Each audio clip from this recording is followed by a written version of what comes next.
Episode 63, Davi terpesona. Tanggal 10 Februari Ruari. Ini foto 2 bulan lalu dan foto ini diambil di sebuah villa. Tapi di mana villa itu? Gumam Arsya. Di dalam foto itu, Lira terlihat begitu bahagia. Senyum cantiknya sangat lebar dan mempesona. Pemandangannya adalah villa yang ada di puncak.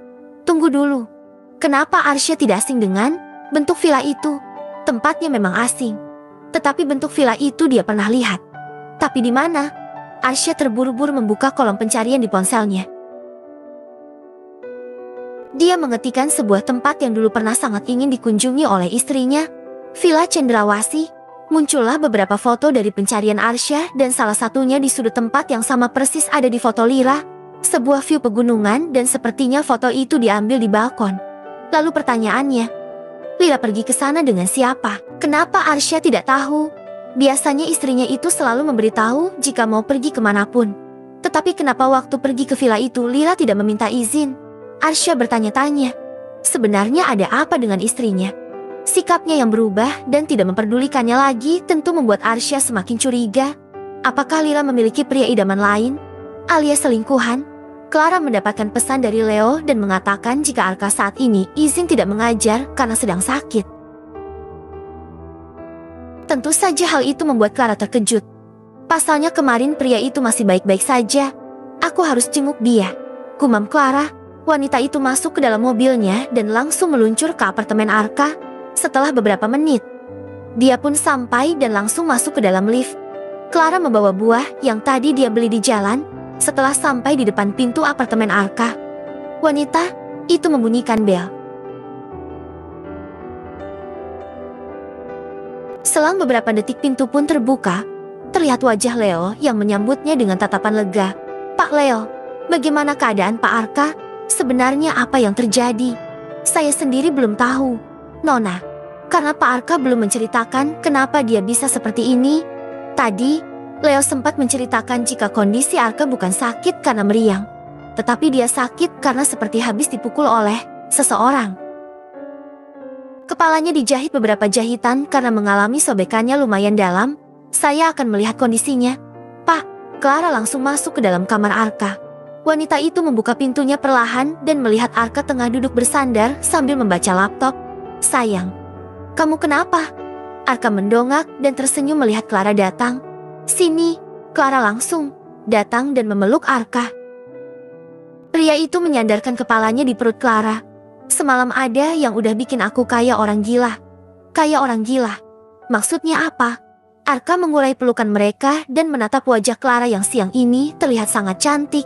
Kamu pakai blush on? Tanya Arka. Jangan mengalihkan pembicaraan. Arka menarik Clara ke dalam pelukannya dan langsung mencium pipi merona wanita itu bertubi-tubi. Arka, stop.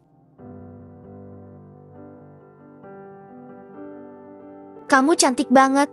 Aku pengen makan kamu. Ujar Arka membuat Clara bergidik ngeri. Jangan ngomong sembarangan. Clara mendorong tubuh Arka agar sedikit menjauh. Serius, tadi kamu katanya diserang orang gila. Siapa? Ternyata Clara masih ingin membahas masalah Shirley. Ya, orang gila yang Arka sebut itu adalah Shirley. Dia sudah meminta salah satu anak buahnya untuk mengurus wanita itu. Aku mau seharian ini kamu temenin aku. Kepalaku masih sakit dan gak bisa masuk ke kampus dengan kepala diperban seperti ini. Kan? Ujar Arka. Clara mengangguk. Dia menatap sang kekasih yang kepalanya dihiasi perban karena luka di kepalanya itu. Ya, sudah, nanti aku masakin makanan kesukaanmu. Wah, makasih, sayang. Clara memeluk Arka, sama-sama sayang. Akhirnya Clara melupakan masalah Shirley. Arka sudah meminta anak buahnya untuk mengurus wanita itu. Clara langsung mengirimkan pesan kepada Davi jika dia akan pulang malam. Davi membaca pesan dari sang adik yang meminta izin untuk mengurus Arka yang tengah sakit katanya. Ingin sekali Davi tidak memberikan izin. Akan tetapi pasti akan dipersulit oleh Arka karena pria itu tahu semua tentang kisah dirinya. Davi akhirnya membalas dengan jawaban ya karena dia juga tidak mau jika Arka menceritakan tentang dirinya dan Lira. Jam menunjukkan pukul 11 siang, sebentar lagi jam istirahat tiba. Davi mengirimkan pesan pada Dara jika mereka akan makan siang bersama di ruangannya.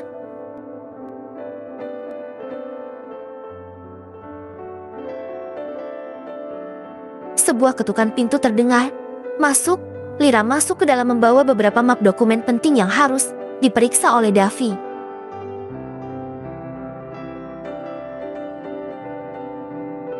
Letakkan di situ saja. Nanti akan kuperiksa setelah menyeleksi data-data ini. Ujar Davi tanpa menatap Lira. Bahkan Davi tidak tahu jika saat ini mata Lira sudah berkaca-kaca. Baik Pak, permisi. Lira berjalan keluar sambil menghentakkan kakinya. Dia sangat kesal dengan sikap Davi yang seperti ini. Waktu makan siang, tiba. Dara sudah berada di depan pintu ruangan Davi dan melihat Lira yang begitu cuek padanya. Dara mengetuk pintu 3 kali dan Davi yang membukakan pintu. Pak, ayo masuk. Davi memegang tangan Dara dan menariknya masuk ke dalam. Hal itu tidak lepas dari pandangan Lira yang terasa semakin menyedihkan saja. Ternyata di dalam ruangan itu sudah tersedia beberapa hidangan makanan yang menggugah selera. Dara memang lapar. Jetty dengan tidak malunya langsung duduk di sofa dan mengambil ayam goreng. Davi hanya menggelengkan kepalanya dan ikut duduk di samping Dara. Pelan-pelan, ujar Davi membersihkan noda makanan di sisi sudut bibir Dara dan hal itu tentu saja membuat Dara melototkan matanya. Bapak, jangan gitu dang. Saya kenapa? Dara memutar bola matanya. Malas. Davi ini memang sengaja. Udah yuk, makan.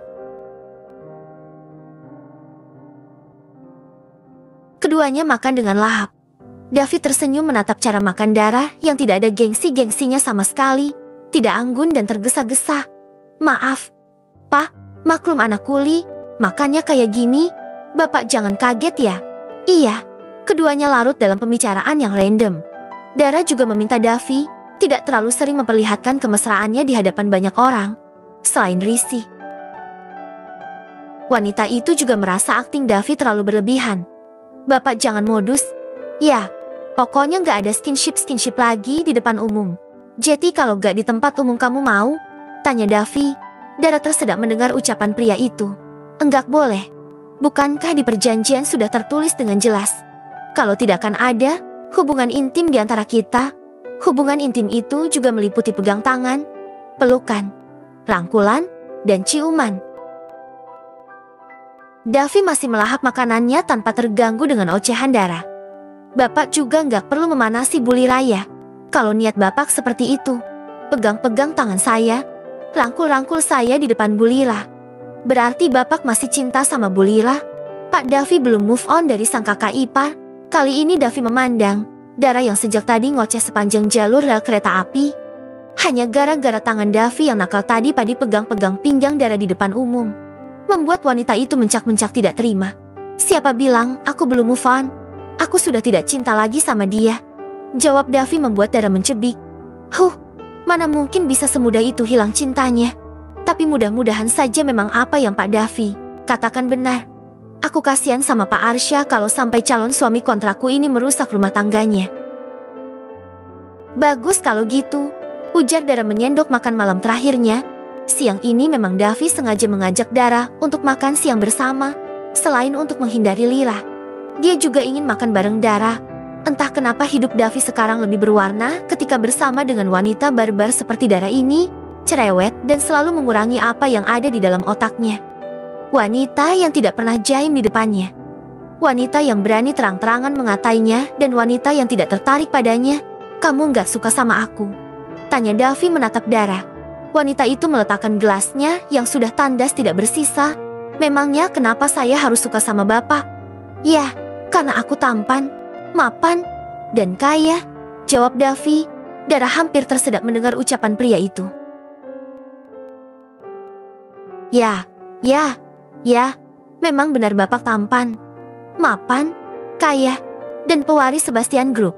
Tapi saya tidak pantas menyukai Bapak. Biar bagaimanapun kita bukan setara. Maksudnya saya ini bumi dan Bapak langit. Jadi saya tahu diri. Jawab Dara. Davi tersenyum kecil mendengar jawaban dari Dara. Kalau gitu berarti kita jodoh dang. Di mana ada bumi di situ ada langit. Ujar Davi cuek sambil makan ayam goreng. Bapak terlalu percaya diri ya.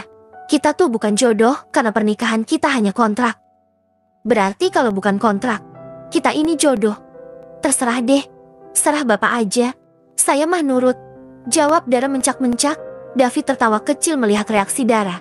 Dari pengalamannya dekat dengan makhluk yang namanya cewek, baru Dara yang bisa membuatnya suka jahil seperti ini. Entah kenapa Davi suka melihat Dara yang marah sambil ngomel-ngomel.